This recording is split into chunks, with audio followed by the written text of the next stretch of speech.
tú eres quizá, Fernando, el mayor especialista en Cádiz en temas de accidentes de tráfico. Vamos, tú no te vas a calificar a ti mismo eso, pero bueno, es tu especialidad, ¿no? No, sin duda alguna no. En Cádiz hay muchos buenos compañeros que se dedican a esa especialidad. Yo soy, como se dice, cabeza de ratón y no cola de león. El derecho es un mundo muy amplio donde todos los días salen cientos de resoluciones y se busca la especialidad. Cuestión distinta es que en una ciudad como en Cádiz se pueda vivir de una especialidad, lo cual es bastante difícil, especialmente la gente joven. Pero me considero simplemente especialista en la materia junto a otros compañeros de Cádiz. ¿Y eso cómo es que te da por especializarte?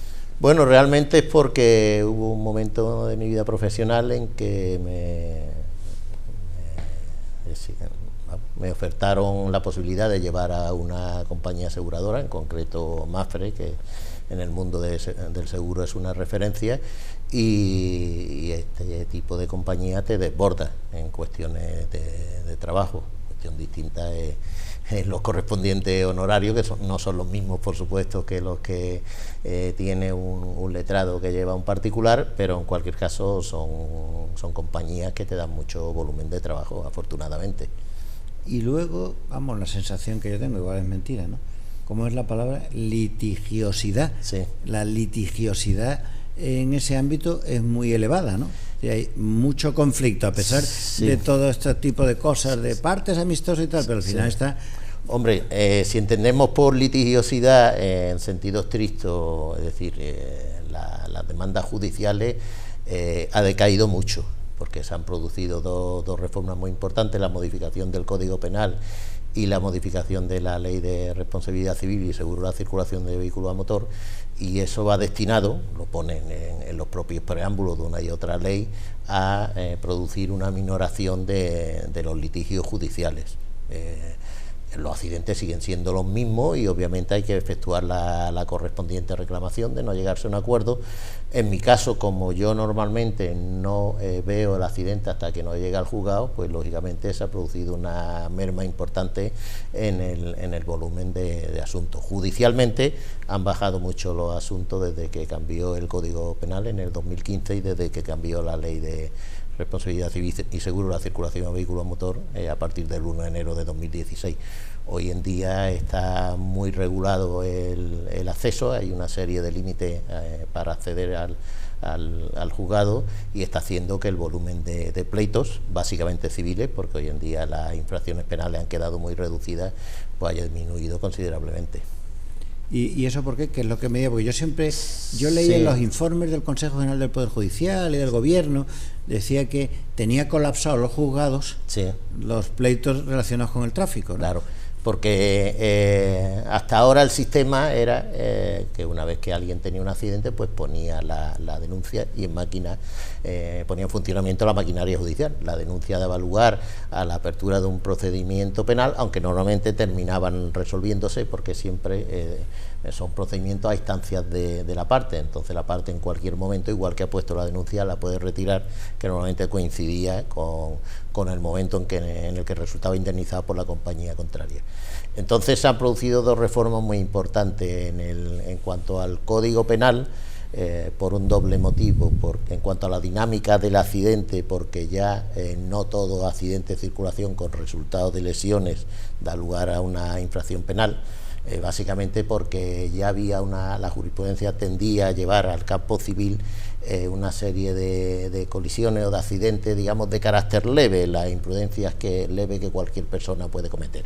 Por poner ejemplos sencillos, las colisiones por alcance, por una simple distracción. Tú vas conduciendo un vehículo y golpeas al vehículo que te precede, o tú sacas tu vehículo del correspondiente gran estacionamiento del Carrefour o de turno, das marcha atrás y golpeas a otro coche que va por ese carril, o por ejemplo tiene un accidente en una rotonda. La rotonda es un invento francés que el 90% de los ciudadanos no saben utilizarla, y entonces somos propensos a salir directamente desde el carril interior hacia las salidas de la rotonda. Pues todo ese tipo de circunstancias se consideró que eran más propias de ser examinadas en la vía civil y no en la vía penal, porque se trataban de de imprudencia o de simples distracciones que no debían ser sancionadas penalmente.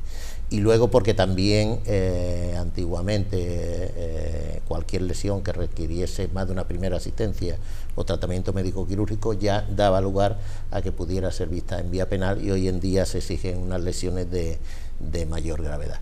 Eso en vía penal, pero es que en vía civil tampoco ya te permite la ley que tengas un accidente y vayas directamente al juzgado a reclamar poniendo tu demanda civil, sino que hoy en día, para que lo entendamos, hay un procedimiento similar al de las administraciones públicas, es decir, hay un artículo, el artículo 7, que regula muy extensamente todos los pasos que hay que dar obligatoriamente antes de poder poner una demanda que dé lugar a un procedimiento civil, y el principal es que tienes que efectuar una reclamación previa a la compañía aseguradora del culpable, esperar que la compañía te haga una oferta o una respuesta motivada. Una respuesta motivada viene a ser que entiendan que no son los culpables, o bien que entiendan que ese lesionado va a tardar en curar y todavía no pueden realizar una oferta, y una oferta motivada es ofrecerte la cuantificación por tus daños o por tus lesiones. Tienen un plazo de 3 meses para ello. Una vez que tú recibes la oferta motivada, no acaba ahí esa reclamación extrajudicial. Eso que antes cabría entenderlo como litigiosidad. Si hablamos de litigiosidad en sentido extrajudicial, sigue siendo la misma, pero hay pasos previos a poder dirigirte a un juzgado. Entonces tú recibes una oferta motivada, te cuantifican el alcance de tus lesiones y tú tienes varias opciones. La primera, decir que estás de acuerdo y cierras el tema extrajudicialmente con la compañía aseguradora. La segunda posibilidad es decir que no estás de acuerdo y piden la intervención del médico forense, del Instituto de Medicina Legal. Y entonces el médico forense emite su opinión respecto al alcance de las lesiones y le da copia al lesionado y le da copia a la compañía aseguradora, y la compañía aseguradora realiza una segunda oferta motivada cuantificando nuevamente tus lesiones. Esa intervención del médico forense corre siempre, en todos los supuestos, a cargo de la aseguradora. Una tercera opción sería tener tú un perito de parte y, a partir del informe pericial particular, pedirle a la aseguradora que realice una segunda oferta. En ese caso sí corre de tu cuenta los gastos de ese perito particular. Y una última opción es, desde el momento en que recibes la oferta y no estás de acuerdo, pues ya dirigirte al juzgado. De manera que el juzgado, incluso está expresamente previsto en la ley, no admitirá ninguna demanda que no vaya acompañada hoy en día, a partir de los accidentes ocurridos desde el 1 de enero del 2016, no admite una demanda que no vaya acompañada de esa reclamación previa, y en su caso del transcurso de los 3 meses sin respuesta de la compañía o de la recepción de esa respuesta o de esa oferta motivada. ¿No hay mecanismos de arbitraje como en otros ámbitos del consumo? Sí, hay mecanismos de arbitraje, pero en la práctica no se están utilizando. Es decir, llegado el momento, la primera parte la tienes que hacer de todas maneras. Ahora bien, cuando tú recibes la respuesta motivada, en el sentido de entender que la culpa no la asume la aseguradora contraria, o cuando recibes la oferta motivada cuantificando el alcance de tus lesiones, puedes irte al juzgado o puedes irte al procedimiento de la mediación. Pero la verdad que la mediación es una figura jurídica que hoy por hoy se utiliza poco. En otros ámbitos sí empieza a utilizarse, en derecho de familia, pero en circulación hoy por hoy nadie opta por esa posibilidad, que está en la ley, pero que al día de hoy es inexistente. ¿Y sigue existiendo el pelotazo cervical? Sigue existiendo, sigue muchísimo. Es decir, el caballo de batalla hoy en día. De hecho, la mayor parte de las reclamaciones que todavía siguen llegando al juzgado es por la duda respecto a la existencia o no existencia de lo que se llama el nexo o relación de causalidad entre el accidente cuestionado y las lesiones objeto de reclamación. ¿Por qué ocurre esto? Pues por múltiples factores. Hombre, como punto de partida hay que tener en cuenta que es la lesión más típica, es decir, una cosa no quita la otra. La lesión más típica a partir de un accidente de circulación es el esguince cervical. Eso hoy en día, de manera más fina, en la ley se llama traumatismos menores de la columna vertebral. Pero por otro lado también es verdad, especialmente en esta provincia y especialmente en algunos puntos de esta provincia, que se ha convertido en un modus vivendi. y que no hay accidente de circulación sin esguince cervical. Por un motivo bien sencillo, porque una lesión de carácter subjetivo, así lo define incluso la ley, es una lesión por referencias subjetivas del accidentado. Y entonces hay una prueba bien sencilla. Si ahora mismo tú y yo cortamos el programa, nos vamos al Hospital Puerta del Mar y decimos que hemos tenido un accidente de circulación, que nos duele el cuello, ya en plan listillo, pues decimos que tenemos hormigueo, que tenemos vértigo, tenemos mareo, es decir, referencias 100% subjetivas, salimos con un parte que pone esguince cervical o esguince cérvico-dorsal. Y a partir de ahí pues entra en juego muchas circunstancias, muchos intereses, muchas clínicas privadas, muchos letrados, muchos médicos, etcétera, etcétera, y dan vidilla a esta historia que en la provincia de Cádiz tiene tintes muy preocupantes. También es cierto que ha bajado mucho, entre otras cosas por una labor ardua de la Audiencia Provincial de Cádiz, en concreto de la sección segunda, que en su momento pues rechazó muchas de estas reclamaciones.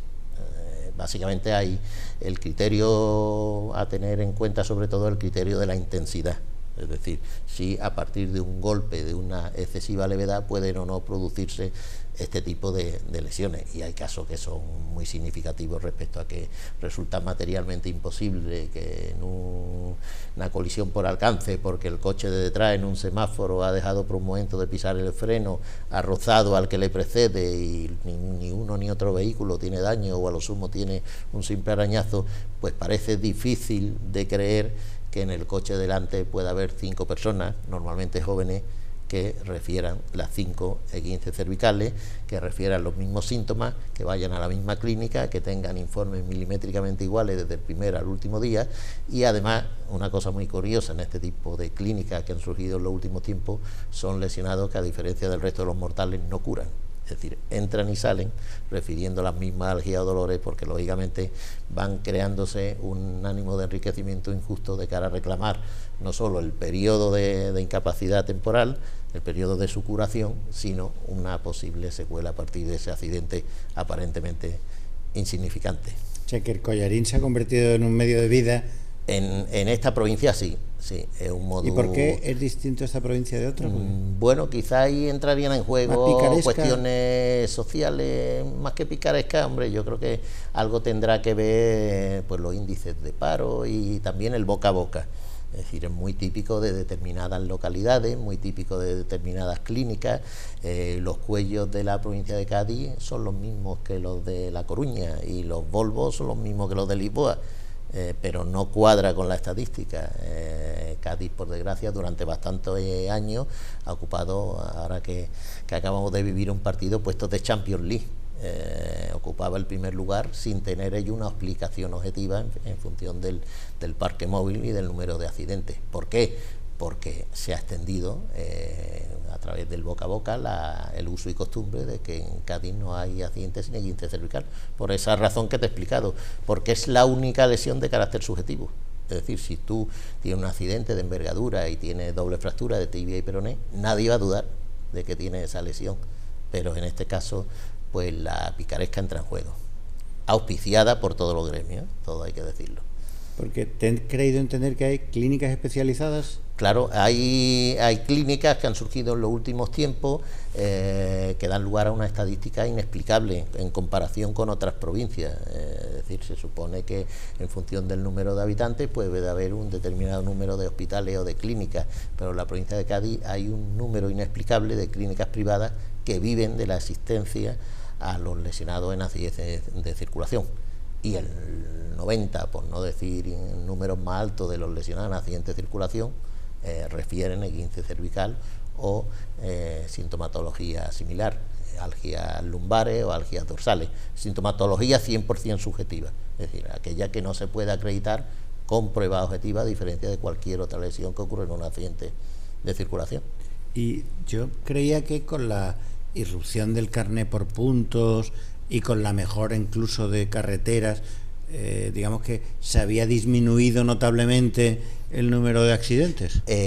Sí, el número de accidentes disminuye, o al menos disminuye el número de accidentes controlados por la Dirección General de Tráfico. Es decir, tráfico no llega a controlar los accidentes de carácter leve. disminuye el número de accidentes importantes gracias básicamente a la infraestructura, no es a otra cuestión. Hombre, aparte de crear conciencia respecto a la conducción bajo influencia de bebida alcohólica, la retirada de puntos, etcétera, el número de accidentes importantes disminuye, el número de fallecidos a partir de un accidente de circulación o de lesionados graves disminuye afortunadamente año tras año, pero por motivo inexplicable eso se contradice con que el número de accidentes con lesionados leves, vulgo esguinces cervicales o similares, pues continúa incrementándose.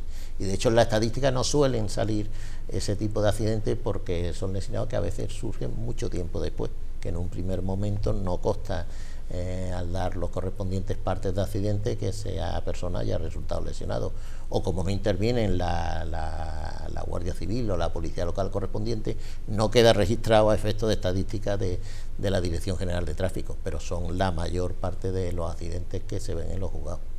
¿Y por qué tarda entonces tanto en ponerse en marcha el carné por puntos? Porque yo me acuerdo aquello que los gobiernos de Aznar se opusieron de manera encarnizada a poner en marcha el carné por punto, y yo no creo que fue Rubalcaba, siendo ministro del Interior, el que lo pone en marcha y se produce un descenso notable. Yo recuerdo, fíjate, claro, ya uno va para viejo, pero me acuerdo los lunes, Iñaki Gabilondo, todos los lunes, daba la cifra de los muertos por accidente de tráfico, y todos los lunes decía lo mismo, es decir, no debemos dejar de escandalizarnos que en una sociedad moderna haya una epidemia como esta sin que el Estado intervenga y ponga remedio, dice, porque es una merma para el país que mueran cada año no sé cuántas miles de personas. Fue empezar el carné por punto y hasta yo creo que, vamos, corrígeme, igual me equivoco, pero me da la sensación de que han cambiado hasta las costumbres. Sí, ahora totalmente. Hay bodas y se ponen autobuses para ir a volver las bodas. Cuando va la gente a cenar o a comer por ahí, hay uno que no bebe para poder llevar a los demás. Es decir, que ha entrado en la conciencia ciudadana a raíz de la llegada. Igual también ha hecho mella las campañas publicitarias de tráfico, ha habido algunas muy famosas, ¿no? Sí, no, la gente se ha concienciado. Lo que pasa es que aquí en este país siempre se toman las decisiones con retraso, y normalmente a partir de que se produzca la tragedia o de que se aperciba de las consecuencias de no imponer soluciones como la del carnet por puntos. Es decir, por ponerte un ejemplo, y ese accidente yo creo que lo conoces tú perfectamente, no se modificó la entrada a Torregorda hasta que no se produjo un accidente con varios muertos. Y era un punto peligrosísimo. Tuvo que llegar una tragedia para que se decidiese modificar la entrada a Torregorda. Pues lo mismo ocurre con el carnet por punto, o lo mismo ocurre con las campañas respecto a la conducción bajo influencia de bebidas alcohólicas. Pues es cierto que se han producido con un cierto retraso. A base de insistir y de machacar al conductor, las costumbres han cambiado radicalmente. Es decir, no nos engañemos, en nuestra juventud hemos cometido burradas con un coche, y si había una feria en la provincia de Cádiz, pues yo qué sé, por poner un ejemplo, en Villamartín, bueno, pues ahí estaba la chavalería de Cádiz, la de Jerez, la del Puerto, la de Algeciras y la de Sanlúcar. Todos íbamos a todos los sitios, íbamos cometiendo infracciones. Tú no, porque sé que no eres amigo del Barceló y la Ribe, pero ni de las ferias. Ni de las ferias, efectivamente, pero la realidad era esa. Entonces, es verdad que la gente afortunadamente se ha concienciado, porque se han cometido muchas burradas y mucha gente no puede contarlo por la imprudencia del conductor contrario, porque el problema de la conducción no es que tú conduzcas bien, es que siempre hay una otra parte que te puede venir de frente y puede causar el accidente. El accidente puede ser culpable de, como mínimo, de uno u otro conductor. Por muy bien que tú conduzcas, no depende al 100% de tu conducción. Entonces la gente se ha concienciado. Ya hoy en día pues la juventud, si tiene que salir un fin de semana por la noche, normalmente no se desplaza de localidad, y si se desplaza de localidad, pues se da el fenómeno de los autobuses que lo llevan a la discoteca, o de los autobuses que se ponen para la boda cuando la boda no se celebra en el mismo sitio que la ceremonia civil o religiosa. En eso ha cambiado mucho, afortunadamente, la mentalidad de los conductores. El carnet por puntos, pues también ha supuesto un antes y un después. Hoy en día, o por ponerte un ejemplo, antiguamente en Cádiz, ni te cuento en localidades como en Sanlúcar, no había quien llevara un casco conduciendo una moto. Hoy en día es difícil ver a alguien conducir una moto sin llevar el casco, no solo porque lo espera el guardia en la esquina de turno, sino porque él mismo se ha concienciado que es un elemento de seguridad y que aunque lo despeine o la despeine, tiene que colocárselo porque tiene en juego su vida. Y así está ocurriendo con todas las circunstancias relacionadas con la conducción de los vehículos, lo que da lugar, como hemos comentado antes, a una disminución muy importante de los accidentes de cierta importancia, no de los accidentes que quedan fuera de la estadística, que son los del famoso cuponazo cervical. Y la actividad, digamos, profesional de los abogados, que recuerdo algunas películas americanas, sobre todo, de abogados en los hospitales, captando clientes, es decir, en la planta de trauma, repartiendo tarjetas. Aquí no hemos llegado todavía a ese punto. No sé si quieres palabra sincera o palabra elegante. No, cuéntame cómo son. Hay más de un Dani De Vito en la provincia de Cádiz. Antiguamente, pues incluso lo llegaban a hacer de manera directa. Se dio el caso de abogados que entraban en la planta de traumatología del correspondiente hospital público, pero bueno, luego se han limado esos errores y hoy en día pues hay otro tipo de estrategias que van desde que ser capturado por el médico que te atiende, por la clínica que te atiende, por el celador que te atiende, etcétera, etcétera, etcétera. Pero realmente en un porcentaje muy alto este tipo de lesionados son capturados en los primeros minutos. Esa es la cruda realidad, aunque todos lo negarán, por supuesto. Pero como tú me has pedido palabras sinceras, esa es la cruda realidad. De hecho, hace poco salió una noticia en el diario. Hubo en su momento un caso que si quieres luego te cuento, que fue el de los famosos Reyes que fueron juzgados por la Audiencia Provincial de Cádiz. Bueno, pues esto eran una familia de etnia gitana que se dedicaba a buscar el accidente exprofeso, buscando esa imprudencia leve por parte de otro conductor. El señor que salía del Carrefour marcha atrás, pues ellos lo esperaban y se daban un pequeño golpe, porque claro, buscaban que el riesgo fuese mínimo, o daban vuelta alrededor de una rotonda hasta que alguien equivocadamente salía directamente del carril interior y lo alcanzaba levemente. Pues finalmente se cruzaron los datos por parte de 2 o 3 compañías y resultó que había el que menos acumulaba 2 o 3 accidentes, pero había alguno que tenía 7 u 8 en apenas 20 meses. Todo de este tipo, accidentes de carácter leve, accidentes que se caracterizaban porque, preguntado el causante, pues decía, sí, yo le di a un golpe leve a un coche en el que iban 2 personas. No, perdona, 2 personas no. Han declarado que iban 5. No, 5 no, iba un hombre y una mujer. Se caracterizaban por usar siempre el mismo coche, por meter más personas de las que declaraban los conductores causantes del accidente. Fueron enjuiciados por la Audiencia Provincial de Cádiz, por la sección primera, y fueron todos ellos condenados. Incluso de los 9 que quiero recordar que eran, pues 4 cumplieron pena de prisión. Y eso fue un frenazo a la vorágine que había en aquellos momentos respecto a este tipo de reclamaciones. Pero siguen produciéndose, porque hay picaresca. Sí, hay mucha picaresca. Y te decía que hace poco salió una noticia en el diario que se habían producido 144 detenciones como consecuencia de falsas reclamaciones en este tipo de accidentes. Todos los abogados, los compañeros en los pasillos negaban formar parte de ese entramado, pero algunos, yo creo que esa noche, cuando leyó la noticia, porque al día siguiente iba a haber una rueda de prensa como el chiste de Judas y Jesús, pues yo creo que esa noche no durmió preguntándose, ¿seré yo? Y algunos, me imagino que de la trituradora hizo uso durante la prolongada noche, por si acaso alguien llamaba a la puerta del despacho de la clínica a preguntar por algún que otro asunto. Bueno, vamos a hacer un pequeño receso y ahora seguimos, ¿vale?